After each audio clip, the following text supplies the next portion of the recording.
আসসালামু আলাইকুম এভরিওয়ান, সবাই কেমন আছো? তো গত ভিডিওতে জানতে চেয়েছিলে অনেকেই যে আমার কোয়েল পাখির বাচ্চাগুলোর কি অবস্থা। তো আজকে তোমাদের সাথে শেয়ার করে দিলাম। বাচ্চাগুলোর মোটামুটি 42-43 দিন বয়স হয়ে গিয়েছে, আর হঠাৎ করেই দেখতে পেলাম যে কেজের মধ্যে একটা পাখি ডিমও দিয়েছে। তা আমি তো কেজের মধ্যে ঢুকতে পারি না, আমার হাজব্যান্ডই ঢুকেছিল আর ডিমটা নিয়েছিল। আর আমরা খুবই আনন্দিত হয়েছিলাম যে পাখি আমাদের প্রথম ডিম দিয়েছে, আর এই ডিমটা আমরা আমার মেয়েকে খাওয়াবো।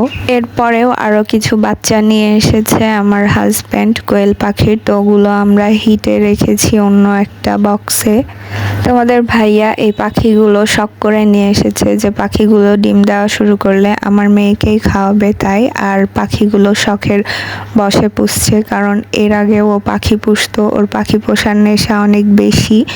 তো সবাই আমাদের জন্য দোয়া করবে যেন ভবিষ্যতে আরও ভালোভাবে আমরা একটা ভালো বড় খামার তৈরি করতে পারি। সবাই ভালো এবং সুস্থ থাকো। আল্লাহ হাফেজ।